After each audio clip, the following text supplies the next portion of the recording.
Saludos amigas y amigos de Principalmente. Bienvenidos a su programa de interés jurídico e institucional.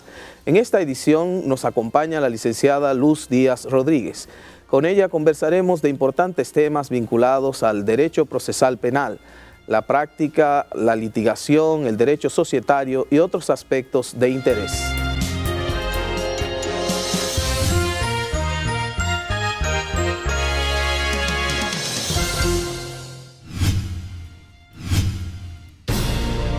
El gobierno ya garantizó el 4% para la educación.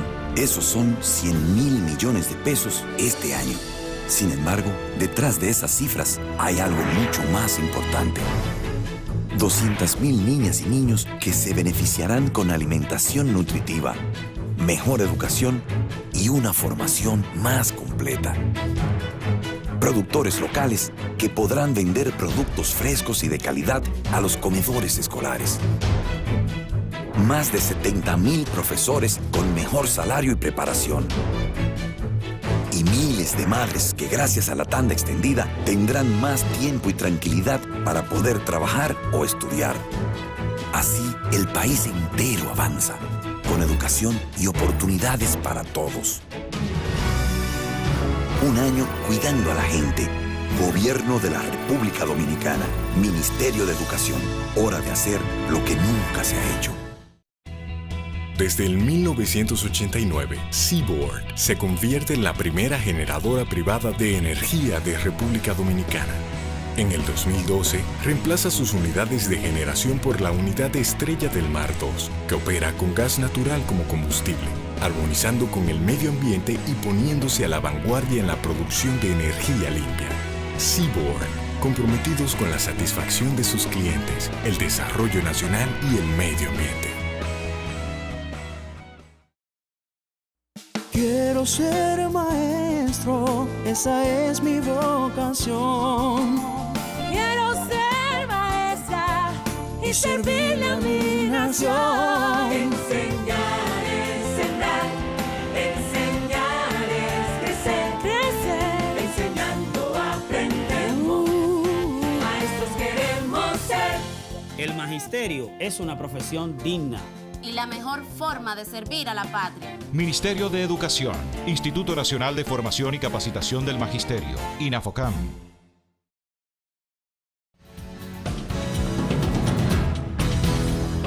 La nueva cédula de identidad, un documento útil, inteligente y seguro, contará con los siguientes dispositivos de seguridad: tarjeta serializada de fábrica, código de barras con número de cédula, código MRZ, Machine Readable Zone, código QR, Quick Response, fotografía de la persona digitalizada, fotografía fantasma de la persona, laminado de alta duración, errores intencionales y patrón de modulación de línea y relieve. Además, tendrá composición de imagen con microtexto, símbolos patrios con gráfico guilloche a 2 colores, microtexto positivo modulado, microtexto negativo modulado, tinta OBI de variación óptica, tinta invisible emblema guilloche, holograma de la Junta Central Electoral con imagen variable, impresión arcoíris, impresión recuadro foto con texto variable, impresión de textos variables dentro del formato y tinta de seguridad Dual Chrome Plus. El Pleno de la Junta Central Electoral autorizó la firma de convenios con instituciones públicas y privadas que dispongan de plataformas tecnológicas para la lectura de informaciones incrustadas en chip, que es una herramienta de almacenamiento y procesamiento de informaciones, y a tal efecto entregará a los usuarios de estas una cédula con chip no visual. La nueva cédula es un aporte más de la Junta Central Electoral a la seguridad y modernidad del Estado Dominicano. Junta Central Electoral, garantía de identidad y democracia.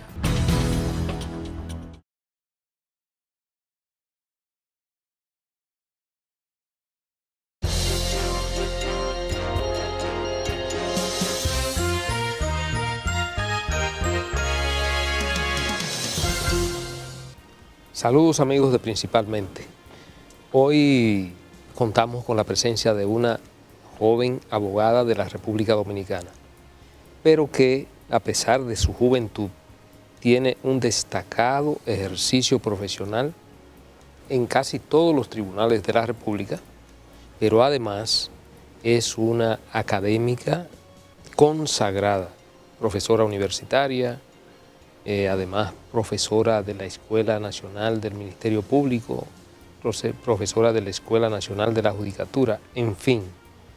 A pesar de su juventud, esta profesional del derecho que dignifica el ejercicio del derecho en República Dominicana, la verdad es que en su corto trayecto en el ejercicio profesional que lleva, ha tenido logros que son extraordinarios, pudiéramos llamar, y una estudiosa del derecho, de casi todas las ramas del derecho, de manera que con la licenciada Luz Díaz podemos abordar cualquier tema y usted puede tener plena seguridad de que lo hará con la brillantez que siempre lo ha caracterizado. Para nosotros es un lujo, principalmente, contar con la presencia de Luz Díaz. Muchísimas gracias por la invitación, de verdad para mí es un placer estar entre amigos. Así es. Y obviamente compartiendo con ustedes, gracias por la invitación. Mira, Luz, Lorenzo, que es el director de este programa, se queja de nosotros porque él dice que este es un programa machista. Generalmente vienen muchos abogados y pocas abogadas. Ya. Pero la verdad es que últimamente estamos comenzando a hacer acopio de esa inquietud del director de este programa. Yo agradezco que me hayan escogido, ¿verdad? Dentro de todas las abogadas, que las hay muchísimas que han hecho muchísimo aporte al país, al ejercicio, pues le agradezco de verdad que me hayan tomado en cuenta, como empezando, ¿verdad? Esa selección. Mira, Luz, nosotros sabemos los amplios conocimientos que tú tienes, tanto por tu ejercicio académico como por tu ejercicio profesional. Tú has sido una de las jóvenes abogadas que ha tenido la oportunidad de desarrollar tu ejercicio profesional con la implementación de la nueva reforma procesal penal en República Dominicana. Y aparte de tu ejercicio profesional en los tribunales, también ha mantenido concomitantemente un ejercicio académico, es decir, de enseñanza del derecho. Desde tu perspectiva como abogada y como académica, ¿cómo tú entiendes que ha contribuido en el ejercicio profesional, cómo ha cambiado el ejercicio profesional a raíz de la implementación, sobre todo la reforma procesal penal en República Dominicana? Bueno, sí, yo he tenido una gran oportunidad de estar muy de cerca, digamos, en la primera fila de lo que ha sido esta gran transformación institucional, una transformación que toca no solamente el sistema de justicia penal, sino toca la sociedad en términos generales.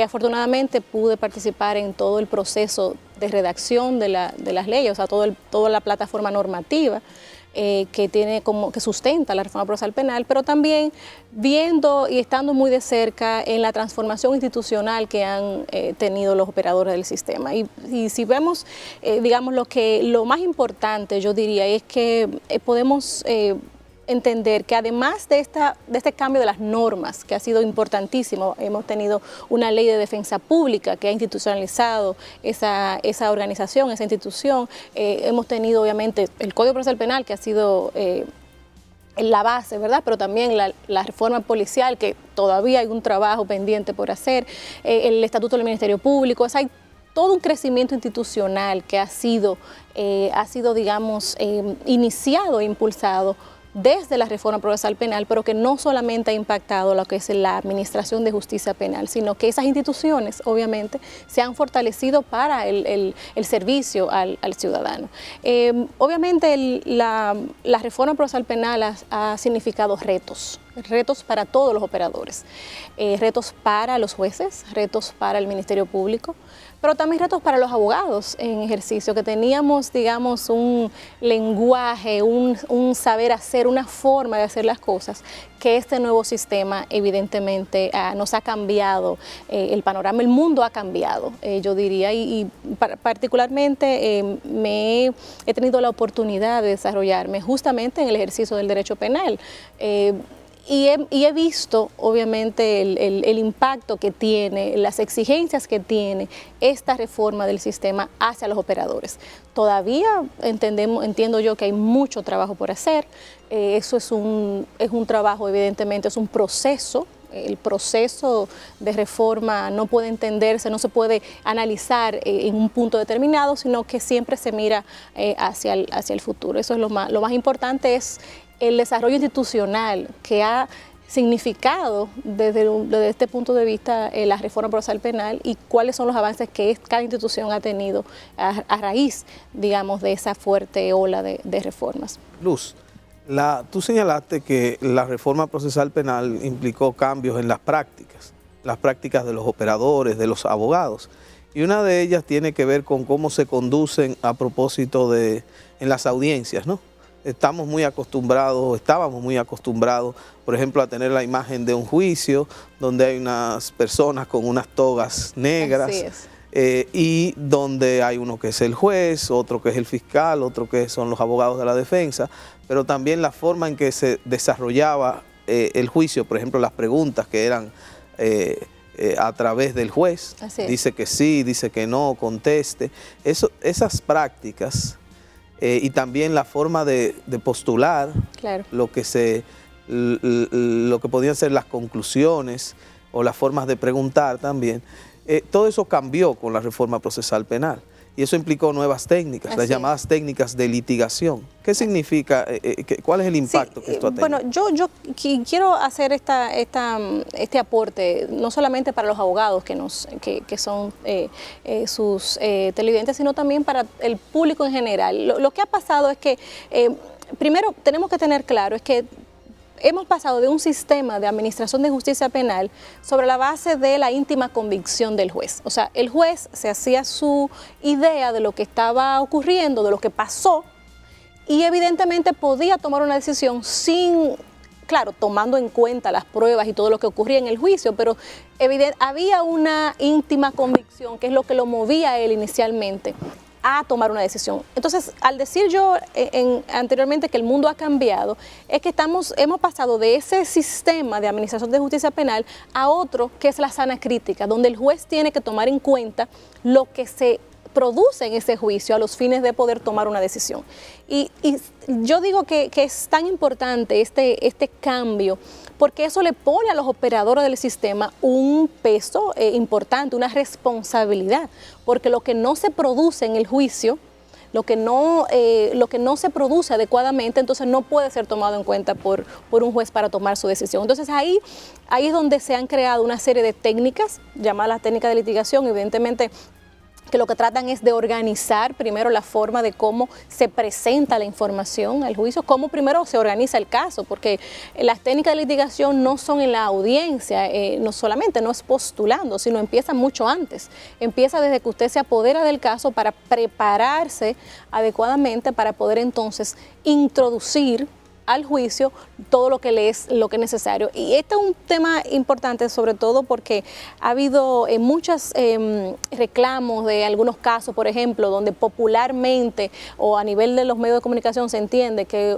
debió darse una solución tal o cual, pero en realidad hay que tomar en cuenta qué se produce en el juicio. O sea, no podemos siempre satanizar a los jueces o decir, bueno, este juez liberó y sale todos los días. El juez X liberó a 3 o 4 inculpados, pero hay que ver qué fue lo que se produjo en el juicio. Si ese juez tenía los elementos suficientes, si los operadores del sistema, porque ahí viene la responsabilidad, si los operadores del sistema pudimos asumimos ese rol de poder introducir adecuadamente todo lo que se necesitaba. Por eso es que se dice que hay unas nuevas prácticas instaladas que vienen evidentemente a las exigencias del juicio, de este nuevo juicio que ya no es tan nuevo, pero evidentemente con toda la historia que teníamos en el procedimiento criminal anterior, sigue siendo un nuevo sistema que lo que trata es de depurar la información que entra al juicio, que esta información sea de mayor calidad,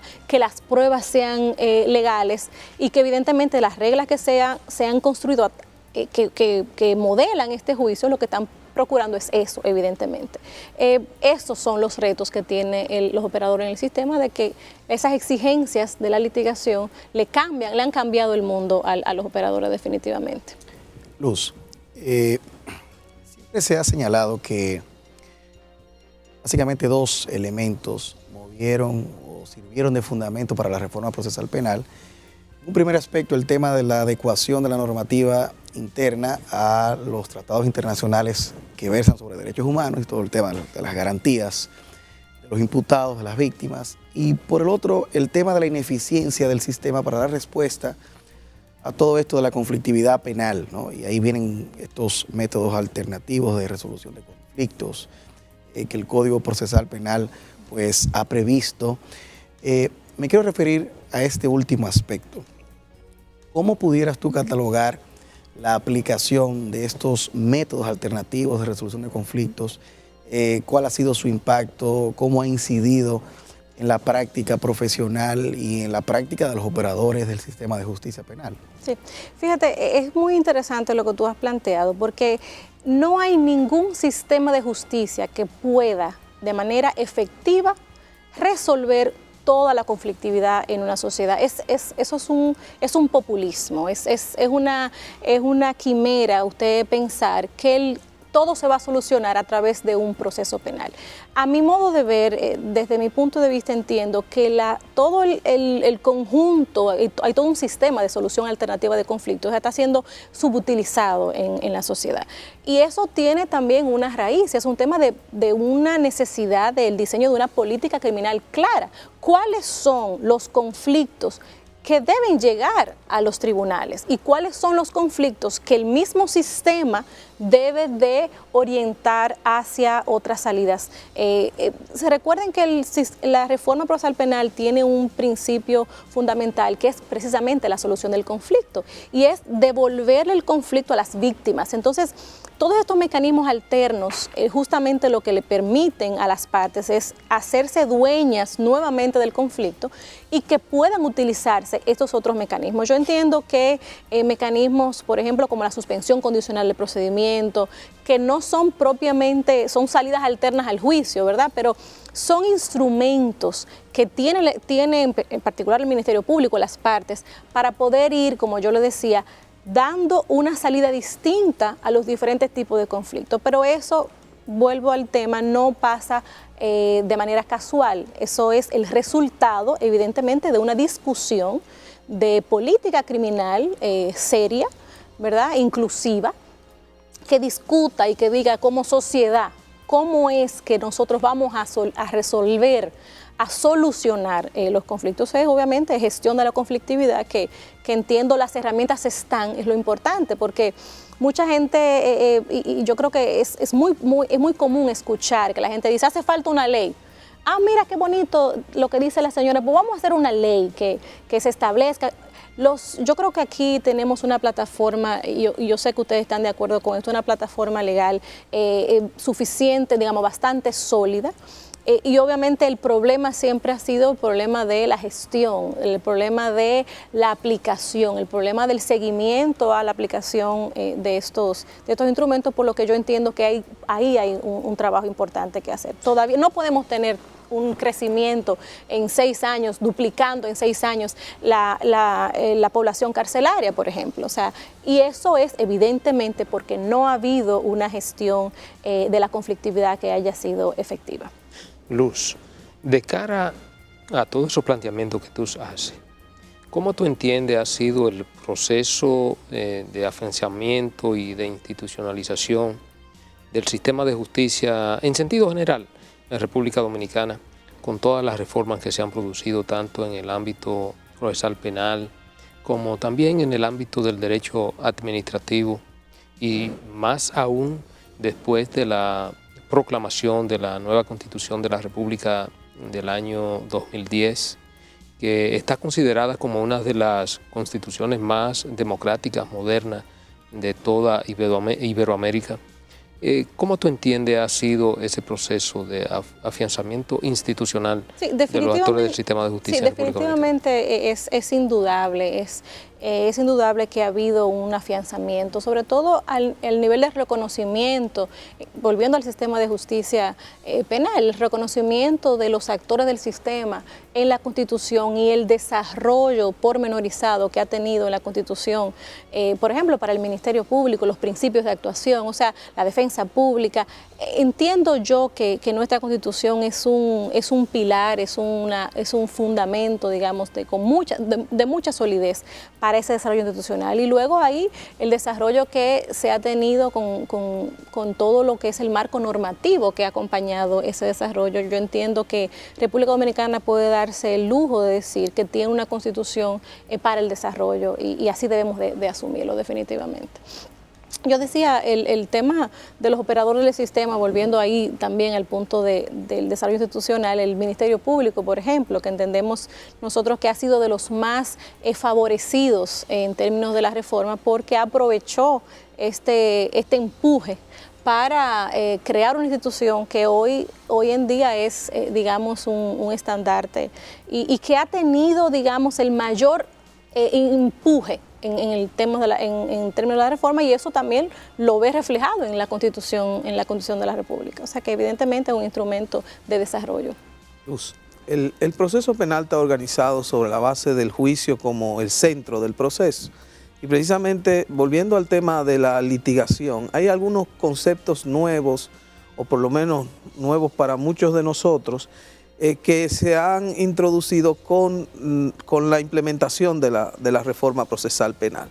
Entonces, al momento de litigar, oímos que dicen los autores que consiste en narrar y persuadir, y también empieza a hablarse de algunos términos como teoría del caso. Así es. El tema, el régimen de objeciones, pero me quiero quedar con eso que se llama la teoría del caso, porque yo sé que es un concepto, un instrumento, una idea que tiene utilidad no solo en el juicio, donde obviamente usted como litigante tiene una teoría del caso, pero que si uno se va más atrás, al inicio de la investigación, también se tiene una teoría del caso. Así es. Justamente, y eso, cuando le decía que la litigación, sobre todo la litigación estratégica, no es una práctica que solamente la vemos desarrollar en el juicio, sino que la litigación realmente inicia desde el mismo momento que nosotros asumimos un caso, porque el éxito de ese proceso dependerá en la medida que nosotros podamos preparar adecuadamente ese caso. Y la teoría del caso, que es un concepto muy utilizado no solamente para como decíamos, para el litigio en audiencia, sino para el mismo fiscal, el mismo investigador, utiliza este primer marco, que es una hipótesis de trabajo que se construye con la información. Se construye con la información sobre los hechos, se construye con la información de evidencia, digamos, probatoria, y obviamente se construye con las calificaciones jurídicas y demás que se le dan a esa teoría del caso. Entonces, esa teoría del caso, que es la versión de cada parte, es la que al momento de la investigación es tu plan de trabajo, porque ahí tú vas a empezar a saber qué necesitas buscar, qué tienes, qué necesitas, pero asimismo esa teoría del caso tiene que verse reflejada en el juicio como centro del proceso, como tú bien decías. Entonces, por eso es que la reforma, esas exigencias que tiene el juicio en este momento, lo que ha evidenciado son lo que nos presenta son retos importantes. La litigación se ha pensado, y el nuevo sistema, la nueva forma de litigar se ha pensado que es un juego de astucias más que, ¿verdad? Más que una técnica en particular. Pero si hablamos de astucia como capacidades, ¿verdad? Como capacidad para poder organizar la información, capacidad para poder introducir esa información adecuadamente en el juicio, y también capacidad para poder persuadir de manera, conectar de manera concreta eso que antes era un discurso muy lindo donde todo el mundo se quedaba y en los pueblos las personas pasaban por los juzgados y se detenían a escuchar ese discurso de ese abogado de pueblo. Hoy se ha convertido en un discurso mucho más concreto, mucho más conectado con el conflicto, mucho más conectado con el caso, y eso evidentemente es lo que hace la práctica un poco más exigente, definitivamente. Quiere decir, Luz, que hoy el discurso, la oratoria del abogado tiene que ser mucho menos poesía y mucho más realidad. Contenido. Así contenido, es. Siempre, sobre todo con la expresión de lo que estoy diciendo, se corresponde con una prueba que tengo de lo que estoy diciendo. Evidentemente. Nosotros decimos que eso, la capacidad histriónica, que es la posibilidad de poder contar una historia de manera, ¿verdad?, entretenida, y es un aspecto de la litigación, porque poder narrar coherentemente, ¿verdad?, es un aspecto importante, pero no es suficiente. No podemos decir que solamente con un discurso bonito vamos a poder ganar un caso, sino que ese discurso, como usted dice, efectivamente tiene que estar lleno de sustancia, lleno de lo que es el acervo probatorio que se ha recolectado, definitivamente. Bueno, vamos a aprovechar, Luz, para hacer una breve pausa y en breve regresamos con otros aspectos interesantísimos que tú dominas con una profesionalidad magistral.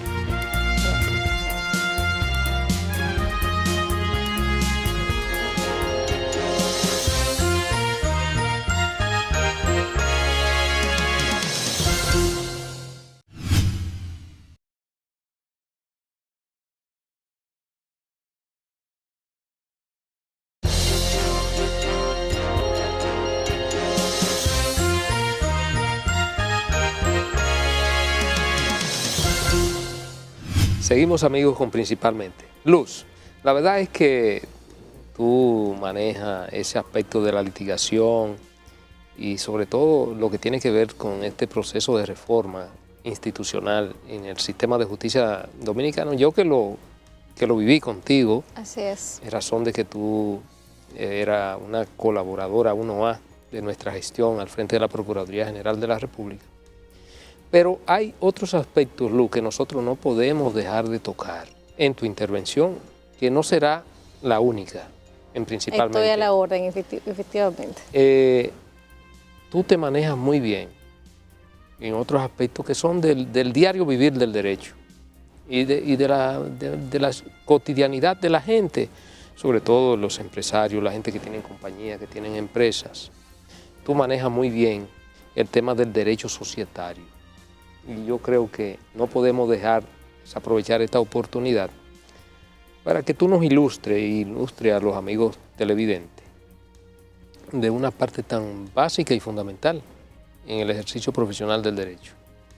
Los litigios que se presentan siempre entre socios de compañías, entre socios de empresas y que tienen como, obviamente, cuando no hay una forma arbitral de resolver lo mismo, van a los tribunales. Así es. Incluso se constituyen muchas veces, se generan acciones de carácter penal. Así es. ¿Cómo se ha desarrollado en los últimos tiempos en República Dominicana el derecho societario, el ejercicio del mismo, tanto en los tribunales, en la parte arbitral? ¿Cuál ha sido el desarrollo que ha tenido y cuál es la vivencia tuya como profesional del derecho de ese aspecto? Sí, bueno, obviamente República Dominicana ha dado un salto con la implementación, inicialmente con la aprobación e implementación de la nueva ley de sociedades. Es un salto que decimos nosotros que son de 60 años aproximadamente, en el sentido de que la República Dominicana hasta esta nueva ley de sociedades aprobada en el 2008, estaba prácticamente en los años 60 y más allá, antes de los años 60, en cuanto a la relación francesa, por ejemplo, que ha sido siempre una mirada que hemos tenido los dominicanos para la implementación, la reforma de nuestra legislación. Y eso ha tenido un impacto importante en lo que es el desarrollo y de esta actividad, digamos, sobre todo del ejercicio de la práctica del derecho societario. Yo soy catedrática, soy profesora de la universidad en Derecho Comercial, de varios temas de Derecho Comercial, y cuando les comento a mis muchachos sobre esta historia del derecho societario dominicano, tenemos una historia corta, en cuanto a la diversidad de nuestros vehículos corporativos. No, hasta hace unos años solamente el ejercicio puro de constitución de compañías o del ejercicio de la compañía era prácticamente las SA, y ahora vemos cómo yo lo llamo un proceso de sincerización, digamos, de lo que es los vehículos corporativos en República Dominicana, porque ya el profesional del derecho le puede ofrecer a su cliente una respuesta más adecuada a lo que son sus necesidades en cuanto al negocio. Usted le puede decir, bueno, si usted es una empresa de único dueño, ya usted no tiene que tener una sociedad con 7 socios, con 6 prestanombres, sino que usted puede tener una empresa individual y eso es, y digamos, parte del aporte que ha hecho esta legislación es justamente que le ha permitido al empresario poder escoger, poder ver en la legislación cuál es la mejor opción para su negocio en particular. El ejercicio en derecho societario y el litigio en el derecho comercial, yo tenía un profesor que siempre decía que los abogados debemos patear los tribunales.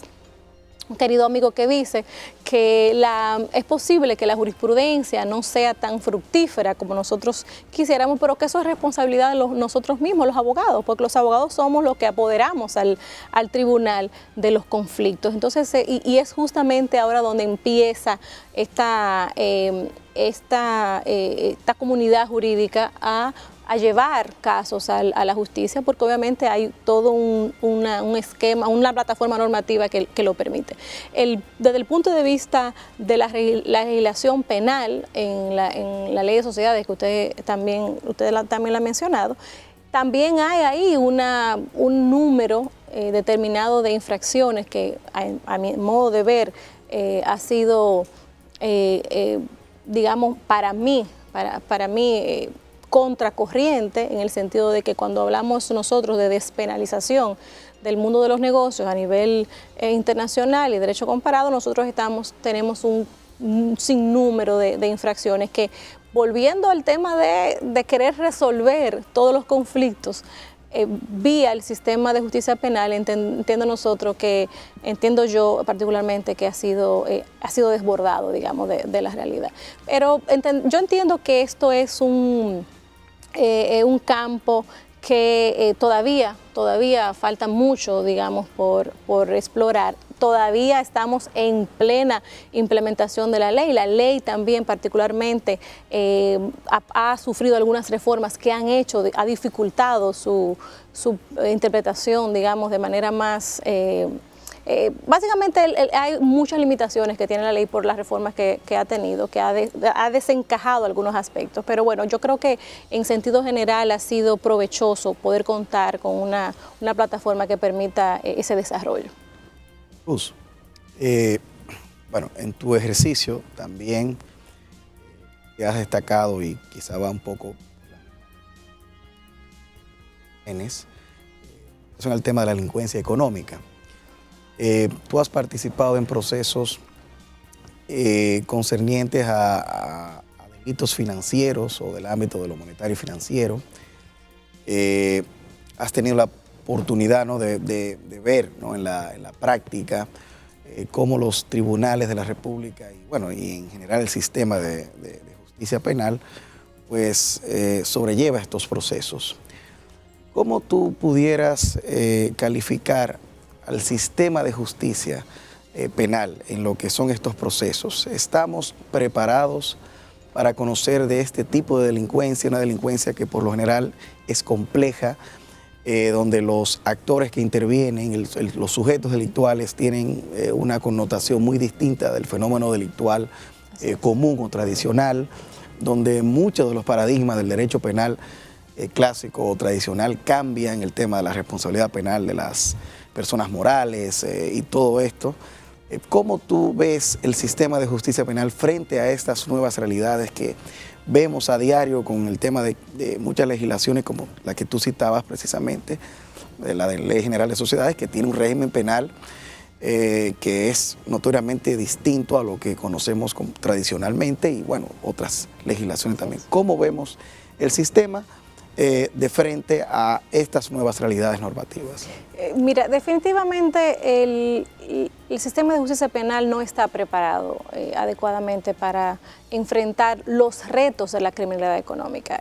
Cuando nosotros decimos que nosotros, sobre todo desde el punto de vista de la instrucción del caso, de la investigación del caso, necesitamos avanzar en lo que es la preparación de los técnicos forenses, por ejemplo, que puedan revelar y puedan escudriñar, digamos, en estas prácticas que todos los días son innovadas. Todos los días, lo vivimos en carne propia. Nosotros participamos en varios de los procesos y obviamente en cada proceso se discutían temas distintos y obviamente eso implica para el operador del sistema, de manera muy concreta para el Ministerio Público, que es el órgano que investiga estos casos, un reto importante de fortalecer sus órganos de investigación, sus departamentos investigativos, pero también los órganos que soportan esta investigación del Ministerio Público.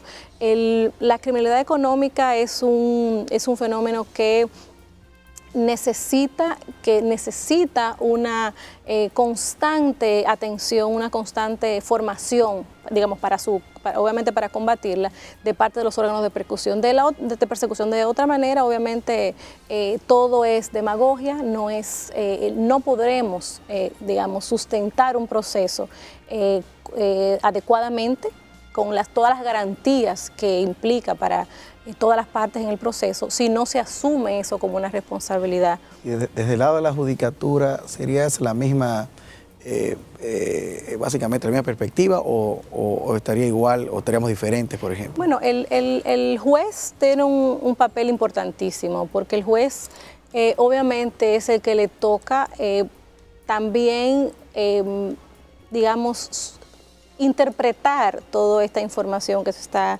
y también entiendo que le toca a la judicatura poner a sus jueces a prepararse, a seguir instruyéndose y que obviamente puedan entender muchos de los tipos que el Ministerio Público podría eventualmente presentarnos. Entendemos que no es un fenómeno que es exclusivo, un reto exclusivo para el Ministerio Público, sino para todos los operadores. Los abogados también tenemos que prepararnos y que asegurarnos de entender estos fenómenos adecuadamente, porque el no entenderlo, la salida o digamos el resultado es encauzarlos de manera inadecuada. Por lo que entiendo que todos los operadores les toca esta necesidad de formación. Luz, tú señalabas que el funcionamiento mismo del sistema de justicia, la nueva normativa, implicaba importantes retos. Es así en los procesos ordinarios y es natural que también lo sea en grado extremo en esos casos a que vienes refiriéndote, que son de criminalidad económica, financiera. Pero haciendo también retrospectiva en el caso dominicano, también se pueden obtener algunas lecciones positivas aprendidas, por ejemplo, del hecho de que el sistema haya tenido la capacidad de procesar tantos casos de criminalidad económica, en que yo creo que tal vez funcionó bastante bien, por lo menos lo que yo veía en la televisión, funcionaban bastante bien los aspectos vinculados al control que se hacen las partes, o sea, la contradicción a través de esas técnicas de litigación. Sí, claro. Por supuesto, los juicios ordinarios están pensados para hacerse en una tarde. Así es. Y tuvimos juicios de meses.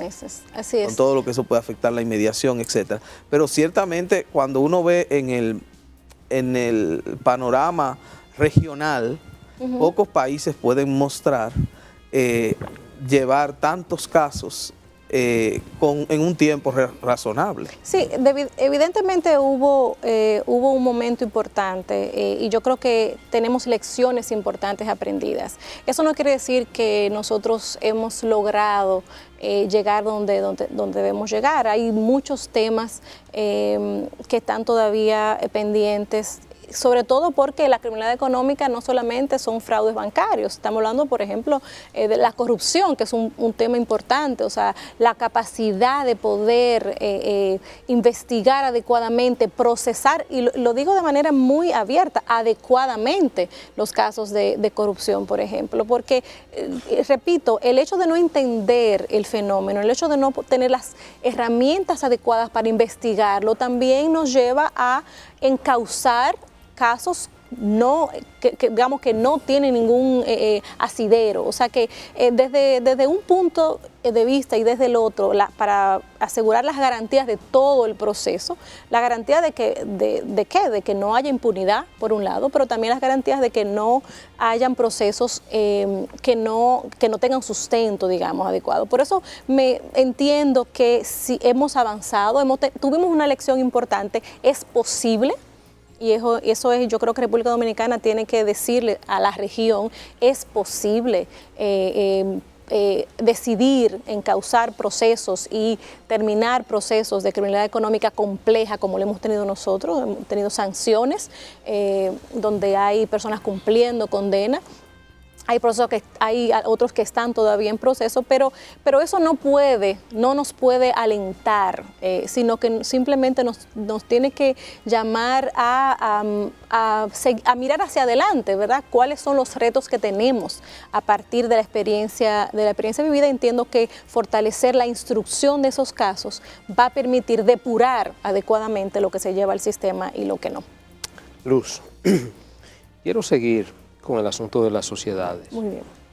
Porque yo sé que es un tema de la cotidianidad, el que quiere formar una compañía, el que quiere formar su pequeña empresa, que dice, bueno, yo quisiera formalizar, sobre todo aquellos comerciantes, aquellos que se dedican a diferentes tipos de intervenciones en el comercio y que quieren echar hacia adelante una pequeña empresa y dice, yo quiero formalizar, yo quiero hacer mi compañía.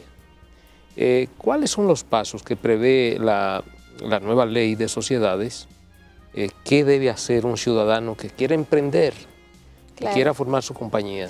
Mire, esa es una pregunta que es la primera pregunta que se hace una persona que llega a nuestra oficina. Bueno, pero ¿cuáles son los primeros pasos?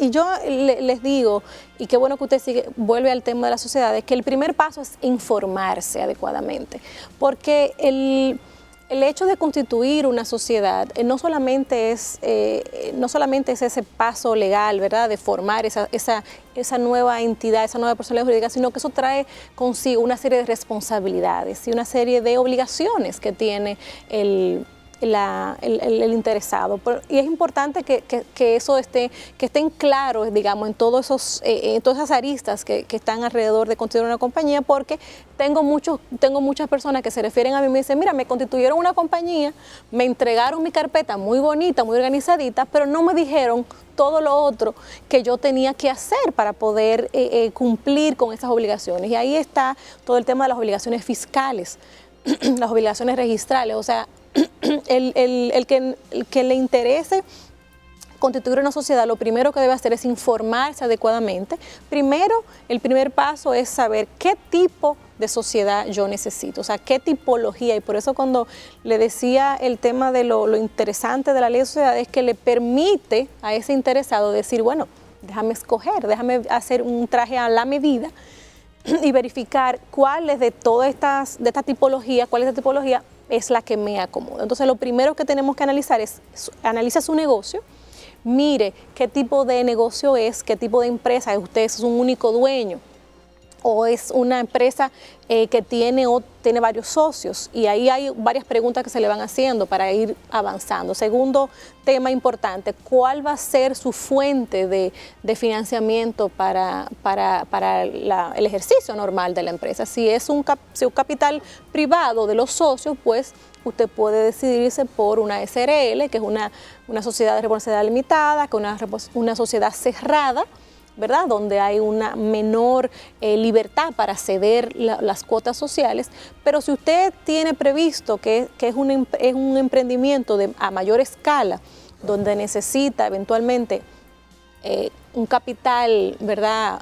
Va a necesitar financiamiento de capitales o acceder a aumentos de capitales, por lo que va a tener que solicitar a otro, ¿verdad? Invitar a nuevos socios a participar. Entonces usted tiene que buscar una sociedad que sea más abierta, que le permita entonces ceder y digamos incorporar socios de una manera más sencilla. En este caso ya sería una SA, una sociedad anónima, una sociedad anónima simplificada. O sea que el primer paso es ese. Yo recomiendo siempre, vamos a analizar su negocio, vamos a ver qué es lo que usted es y qué es lo que necesita entonces para poder avanzar. Eso lo primero es, vamos a ver su medida para hacerle su traje. Y una cosa, Luz, diría yo, como novel en la materia, tiene que pensar en el nombre.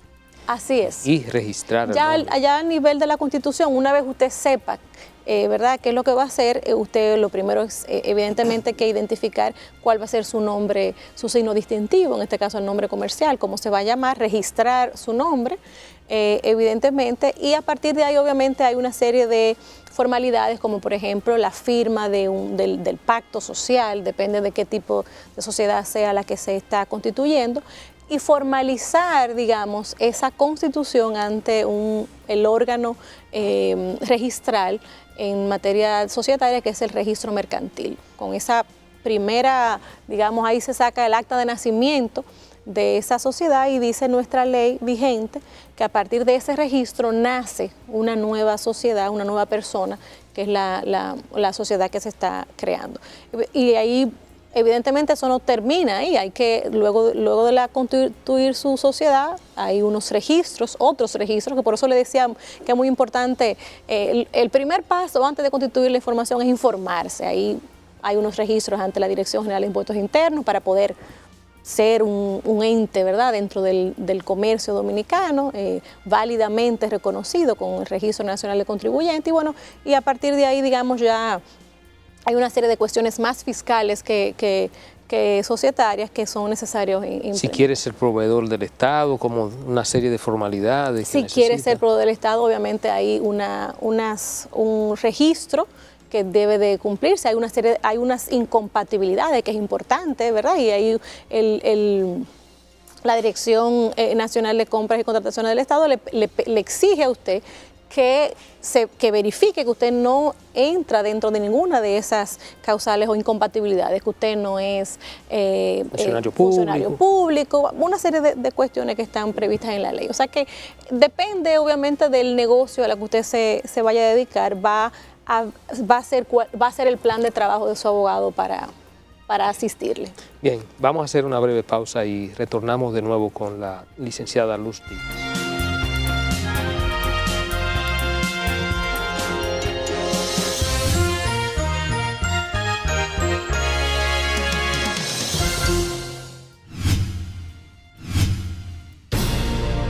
El gobierno ya garantizó el 4% para la educación. Esos son 100,000 millones de pesos este año. Sin embargo, detrás de esas cifras hay algo mucho más importante. 200,000 niñas y niños que se beneficiarán con alimentación nutritiva, mejor educación y una formación más completa. Productores locales que podrán vender productos frescos y de calidad a los comedores escolares. Más de 70,000 profesores con mejor salario y preparación.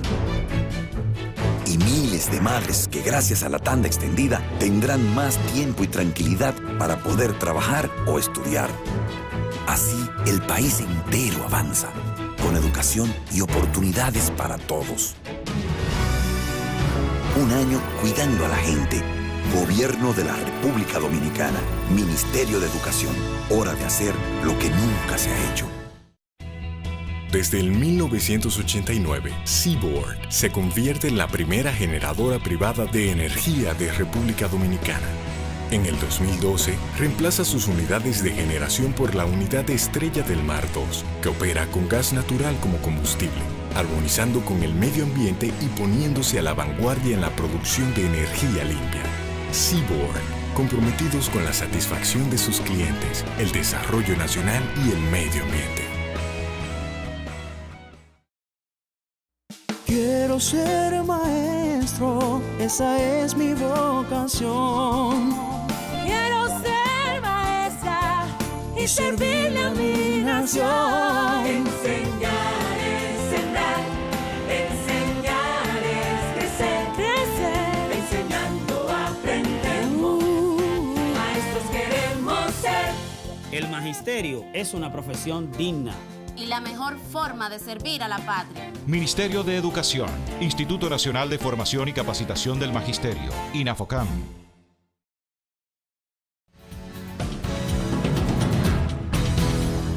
La nueva cédula de identidad, un documento útil, inteligente y seguro, contará con los siguientes dispositivos de seguridad: tarjeta serializada de fábrica, código de barras con número de cédula, código MRZ, Machine Readable Zone, código QR, Quick Response, fotografía de la persona digitalizada, fotografía fantasma de la persona, laminado de alta duración, errores intencionales y patrón de modulación de línea y relieve. Además, tendrá composición de imagen con microtexto, símbolos patrios con gráfico guilloche a 2 colores, microtexto positivo modulado, microtexto negativo modulado, tinta OVI de variación óptica, tinta invisible emblema guilloche, holograma de la Junta Central Electoral con imagen variable, impresión arcoíris, impresión recuadro foto con texto variable, impresión de textos variables dentro del formato y tinta de seguridad Dual Chrome Plus. El Pleno de la Junta Central Electoral autorizó la firma de convenios con instituciones públicas y privadas que dispongan de plataformas tecnológicas para la lectura de informaciones incrustadas en chip, que es una herramienta de almacenamiento y procesamiento de informaciones, y a tal efecto entregará a los usuarios de estas una cédula con chip no visual. La nueva cédula es un aporte más de la Junta Central Electoral a la seguridad y modernidad del Estado Dominicano. Junta Central Electoral, garantía de identidad y democracia.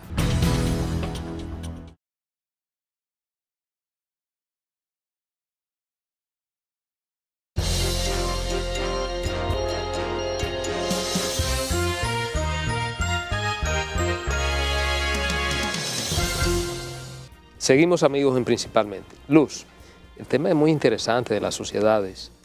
Tú sabes que cada individuo, sobre todo si es emprendedor, lleva en sí el espíritu de constituir su empresa, de constituir su compañía, de formalizarla.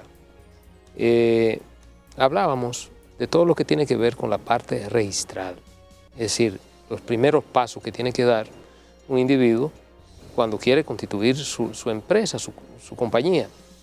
Ahora bien, una vez realizado esos pasos, que registra el nombre primero, el primer paso, después que ya tiene la decisión, tiene que, si no tiene el nombre, tiene problema.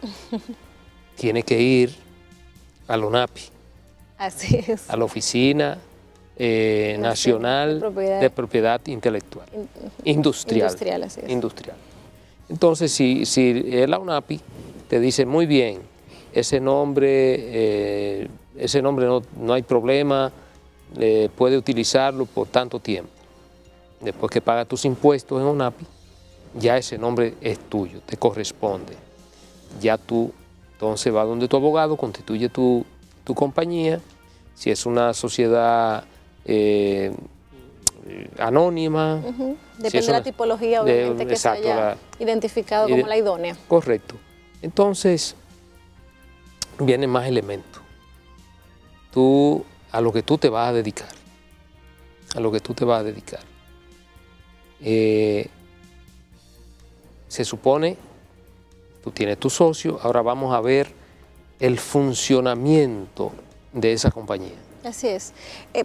Justamente así, en palabras muy llanas, para que entiendan los televidentes, yo siempre le digo a mis muchachos en la universidad que hay que ver la sociedad como un país, ¿verdad? Como una nación, vamos a decirle. Entonces, en esa nación hay todo lo que es el poder, vamos a decir, que el constituyente, que es el pueblo, ¿verdad? Que es el que todo lo puede, esa es la Asamblea General de esa de sociedad, accionistas, ni accionistas o de socios, depende de qué tipo de sociedad sea.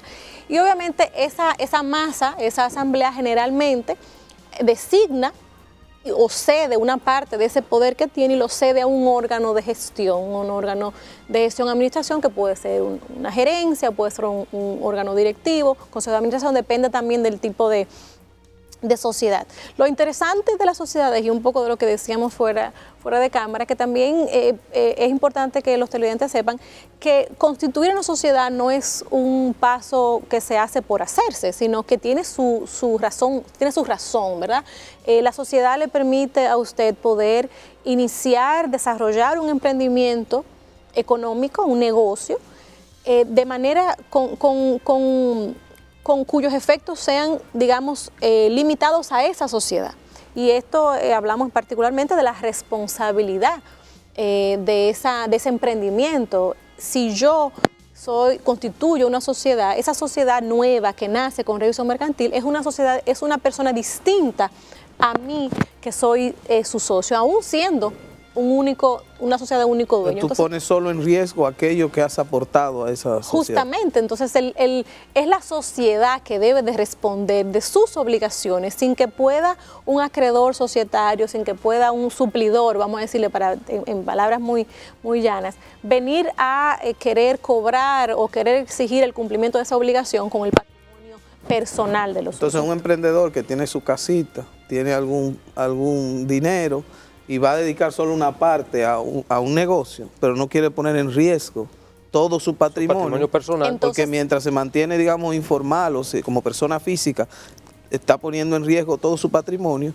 Cuando forma una de estas vehículos societarios, como tú dices, entonces puede separar su patrimonio de esa nueva Justamente, entidad. y es limitar, y es un tema, digamos, muy práctico. Si hay un emprendimiento, hay un negocio, y ese negocio tiene sus ingresos, tiene sus gastos, tiene sus compromisos, sus obligaciones. Lo lógico, lo normal es que sea ese mismo emprendimiento que responda de todas las deudas y todos los pasivos, ¿verdad? Las deudas que se puedan ir generando. Entonces, esa persona que dedica ese dinerito a ese negocio, a ese colmadito que abrió, no va a tener que cargar él, ¿verdad?, con su otro patrimonio, su casita, su carrito, no estar en riesgo para ser perseguido por los deudores en caso de que tengan una obligación que cumplir la sociedad. Entonces eso es, digamos, desde el punto de vista práctico, ¿verdad?, la lógica que hay detrás de constituir una sociedad, que es importante desde ese punto de vista de la limitación de la responsabilidad.